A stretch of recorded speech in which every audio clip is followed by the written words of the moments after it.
Hello, beautiful people, and welcome back. Today, we will be looking at Chapter 4, Perceiving Others. In this chapter, we will be talking about perception, the 4 steps in the perception process, influences on perception, and last but certainly not least, perception checking. Following this video, we have an activity we need to complete, which can be found on the module. This activity will likely not make very much sense unless you watch this video, so kudos to you for being here. I appreciate you. Now, give me one second. Now, before we jump into defining perception, let's read this small excerpt here. I actually found this on Tumblr like 5 or 6 years ago, and the reason why I bring it up here is because it really affected me and affected my perception on perception. So let's read it together. In social issues class today, our professor held up a black book and was like, "This book is red." And we were all, "No." And he said, "Yes, it is." And we were all just, "That's not right."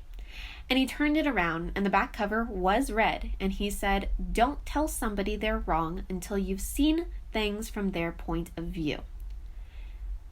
And then the person had commented, "That speaks to me." Now, when we read this excerpt of a student's experience, it's prevalent that our perceptions may be flawed in a sense. Throughout this chapter, we look at what affects our perception. As we go through this chapter, I'd like for you to think about how your perceptions affect the way you communicate and how we can use communication to understand others' perceptions. Now, perception defined is the active process of assessing information from our surroundings.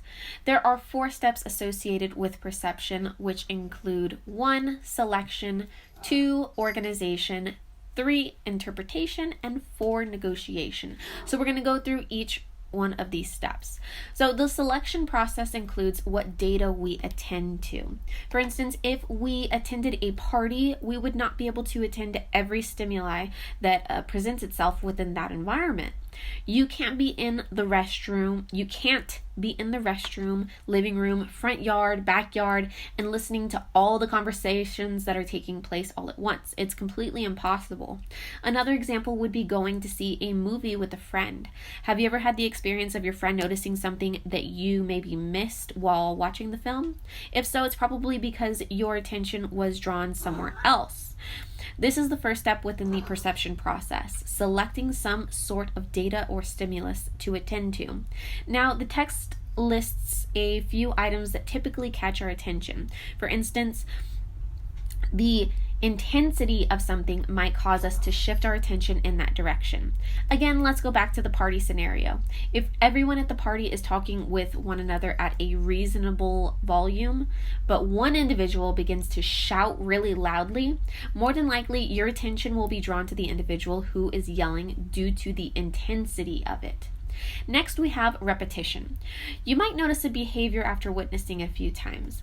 There's this video that comes to mind when talking about repetition. I'll link it down below in the description box if you want to watch it. But in the video, there is a student who records their professor coming into class every day. Every day, right when the instructor walks in, he takes about 2 or 3 steps in the class and he greets everyone. See, for most people, this is somewhat of a natural response for a professor entering a class. But for this student who recorded the professor, it was a repetitive act that clearly caught their attention and they wanted to share it with others. When it comes to selection, we may pay more attention to it simply because we are introduced to it over and over and over and over again. Also, you all might hear my cat in the background and she's just making all these noises. So if you happen to hear that, that's what it is. She's just making all these noises right now, so I'm sorry. All right, so lastly, we may select or attend to something because of contrast or change. So for instance, if I were still teaching in person and came to class wearing sweats and a t-shirt, this might be a bit odd for you because I tend to dress up a bit more professional when teaching.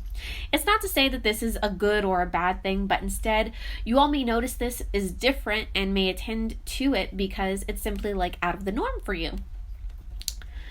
The second step within the perception process is organization or categorization.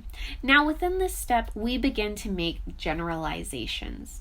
Now, we talked about in chapter 2 how we don't want to make generalizations about groups of people or stereotypes within organization.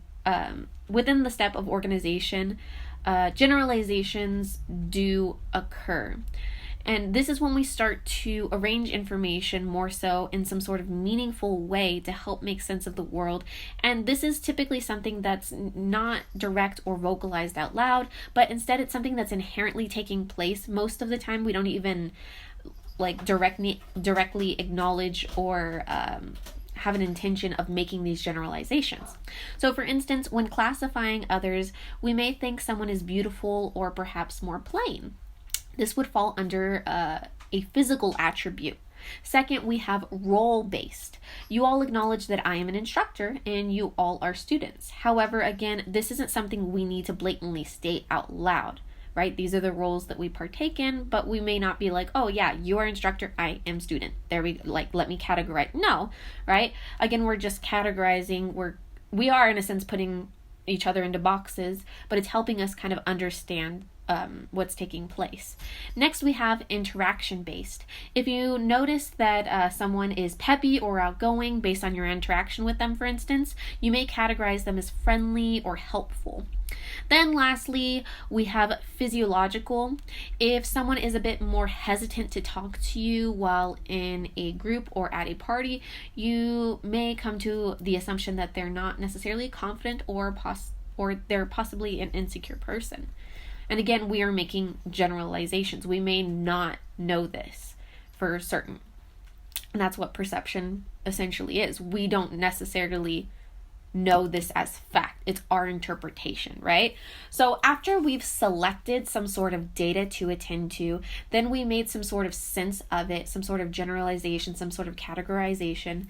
We then begin to attach meaning, which is step 3. And this is where interpretation occurs. Now, there are many factors that cause us to interpret behaviors. For instance, our relational satisfaction plays a role in how we may interpret a behavior. Let's say, for instance, you do not have a good relationship with your brother or sister. They last minute tell you that they can't make it to lunch. You may interpret this as them being selfish or perhaps them not wanting to make time for you because they have other things to do that they deem as more important. Next, our expectations play a role in how we perceive behaviors as well. So if, for instance, your mom cooks dinner for you every single night and one night you come home and there's no dinner waiting for you, you might see this as out of the norm and interpret that there might be something wrong, right? Because that goes against our normal expectation. Fourth, our personal experience also plays a role in how we view situations. Our culture, background, beliefs, and previous experiences undeniably affect who we are as people, but they also contribute to how we perceive others and how we perceive situations. Now, this is not to say that there's a right or wrong way of thinking or believing, but this can definitely play a role in why conflict emerges within relationships. Your experiences being different to that of your partners, family members, or friends. Next, personality plays a role in how we attach meaning. If we are super grouchy all the time and cynical, in a sense, we might view people's behaviors unfavorably. Last but certainly not least, our assumptions about human behavior play a role in how we may interpret something. If you believe that people are generally good, you may interpret your friend who lied to you as someone who was merely trying to spare your feelings, opposed to a horrible friend. Now, the fourth step in the perception process is negotiation. Negotiation, it is the process where communicators influence each other's perception.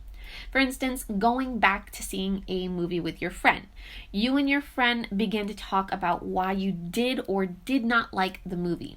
Their perception may then in turn give you a different perspective on the movie and influence you. It might even solidify your interpretation, actually. So moving on, let's talk about what influences our perception. First, we have access to information. Ever hear a rumor about someone when you were in high school or middle school, but didn't really know the person involved very well? Then you notice people start to have these really negative perceptions of the person due to these rumors. Sometimes we're limited on information and take another's word for it.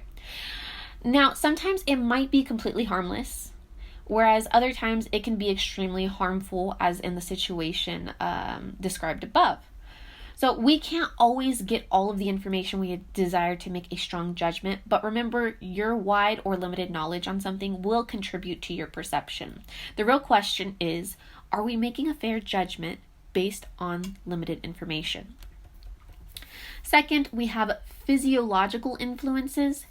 If, for instance, you're sick and have a high fever, you may not attend to certain data or even miss out on data because you may not be as attentive as you normally would. Next, we have psychological influences. So we had physiological, now third we have psychological influences, which might include such as a low self-esteem. If you have to walk into a random class, for instance, and grab something you forgot, and you hear students giggling and whispering in the back, you may become a bit more self-conscious because you're interrupting a class and everyone's looking at you, and you kind of just feel like, oh shoot, I need to get out of here. So next, we have social influences. Our occupation, for instance, would fall under this category. My perception as a student is completely different than my perception as an instructor.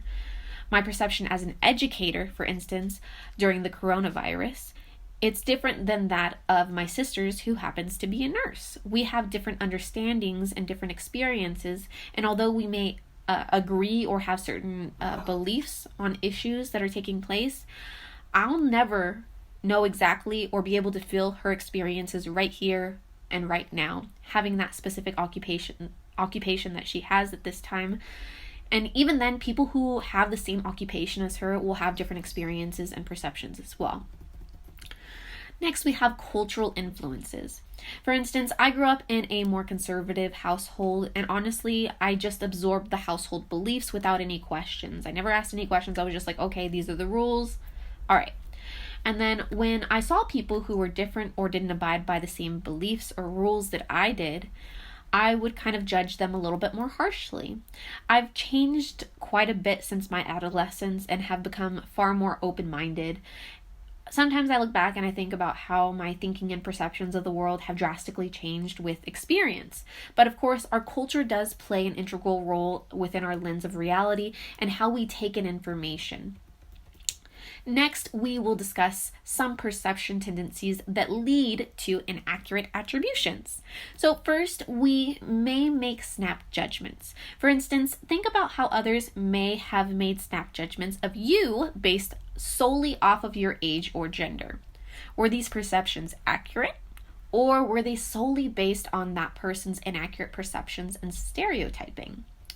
Second, we may judge ourselves more charitably, which is referred to as the self-serving bias. For instance, let's say you and your friend attend a party instead of studying for your final. You both don't end up doing well. When talking about your poor score with another friend, you state that it was a challenging exam, but your other friend who also didn't do well on the exam, well, they always do poorly on exams, and they're just a party animal.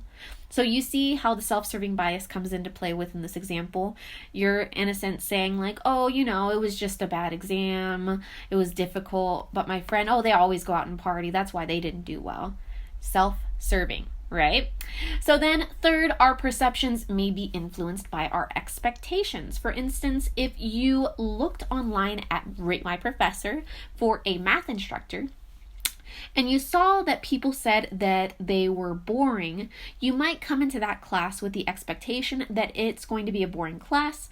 Therefore, you may already have the expectation that you're not going to enjoy that class, which might even influence your motivation overall in the class. Fourth, our perceptions could be also influenced by the obvious. But what's obvious for you may not be obvious for me, right? Which again leads back to what information we attend to or select. Even if we're in the same environment, it doesn't necessarily mean that we are selecting information that is just blatantly out there and blatantly obvious, right? What might be blatantly obvious to me may not be blatantly obvious to you. So fifth, we may assume others are like us. For instance, if given a group assignment, some of you would want to rush to complete it as soon as possible. So you set certain days and times to complete tasks to complete the assignment and expect your group to follow the time frame. My cat just knocked my light down. It's cool. Okay. So going back to the example. So you set these certain times, you set these certain days, and you kind of expect everybody in your group to kind of abide by them. Other students, however, they might feel more comfortable waiting off to complete the assignment because they have a different work ethic. They feel a little bit better working under pressure, for instance. And then finally, we may cling to first impressions. Within this category, we actually have 3 concepts that I advise you become familiar with because you're definitely going to see these within your exam. So these 3 concepts, be familiar with, please, please, please. All of the information, be familiar with, but these 3 concepts you are definitely going to see on your exam. So first we have the halo effect. Halo effect. Halo effect means that we form an overall positive impression of a person on the basis of one positive characteristic.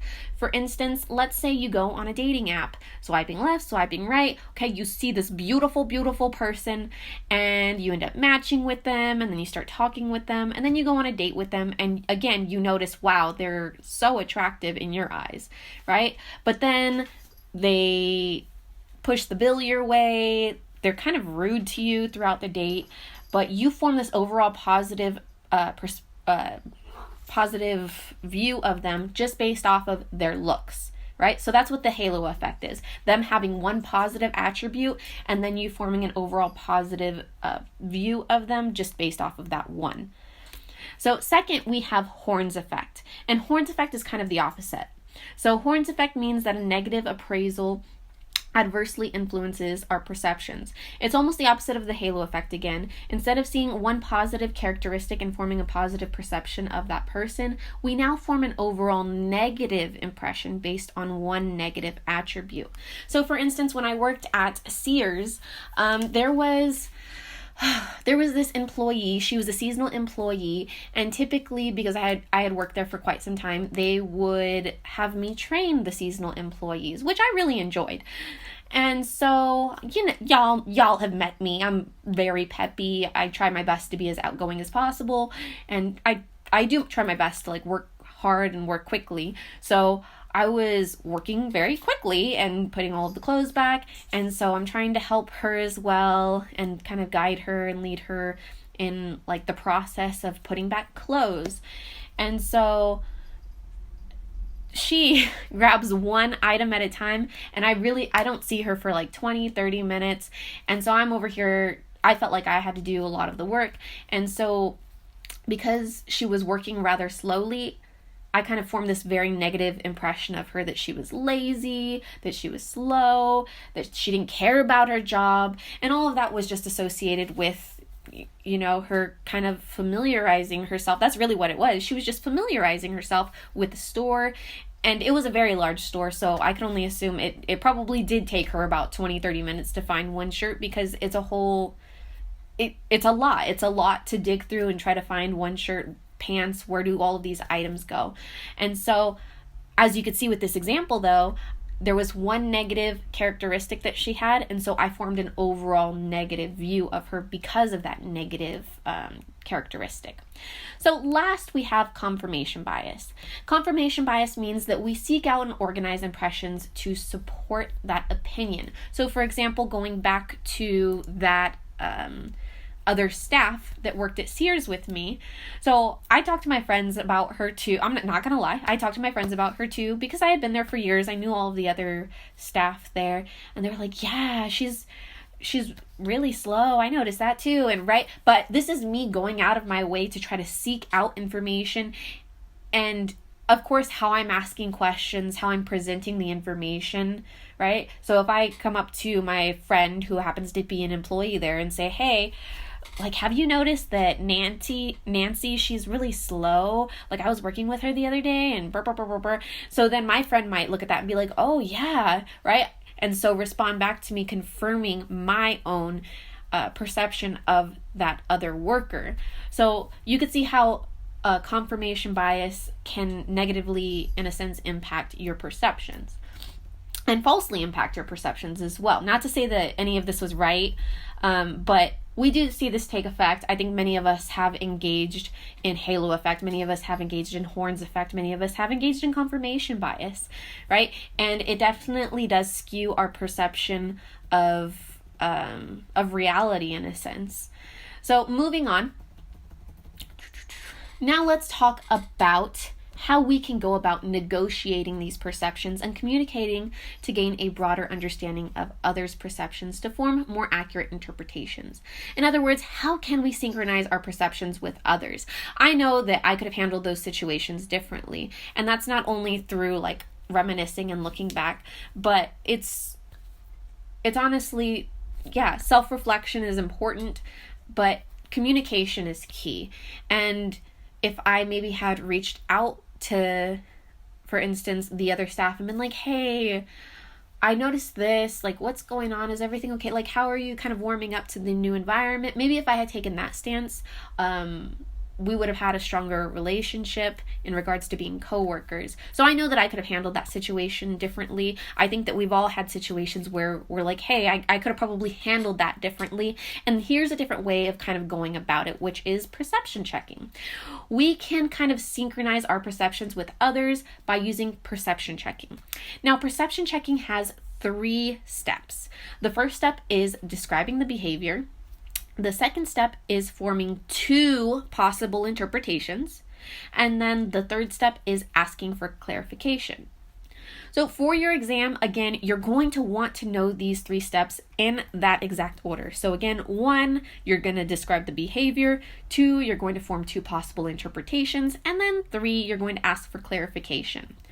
Now, let me show you how you could use this perception checking model within a conflict. Let's say your roommate comes home and slams the door when entering. When you ask if everything is okay, they ignore you and walk to their room.